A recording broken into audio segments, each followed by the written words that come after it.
Que font Omar Ampoui Bodian et René Capain Bassène en prison dans la mesure où César Atoute Badiate, condamné avec eux dans l'affaire dite Bofa Bayotte, a pris part tout récemment à l'accord de paix signé à Bissau. Cette préoccupation est celle des proches des deux condamnés précités.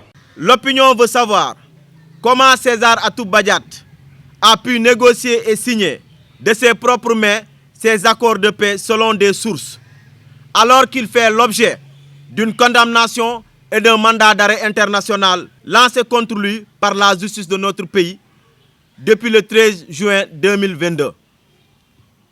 Est-ce à dire que le mandat d'arrêt est levé 2 mois après son entrée en vigueur?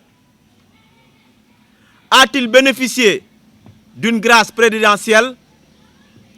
A-t-il bénéficié d'une loi d'amnistie ou de toute autre forme ou de procédure judiciaire l'ayant permis de ne plus être inquiété par la justice et de rester en liberté? Si c'est le cas, alors que font Omar Ampoui Bodian et René Capain Bassène? Les mouvements de la société civile sont invités par les proches et parents des deux condamnés à la réclusion criminelle à venir se joindre à eux pour faire face à ce qu'ils qualifient d'une justice à 2 vitesses. Nous invitons également Africa Jom Center, Amnesty International, la Ligue sénégalaise des droits de l'homme, le Forum du justiciable, la RADDHO et toutes les autres organisations qui luttent pour la justice, la paix et le respect des droits humains à se prononcer sur cette situation d'une justice à double vitesse dont sont victimes René Capain Bassène et Omar Ampoui Bodian.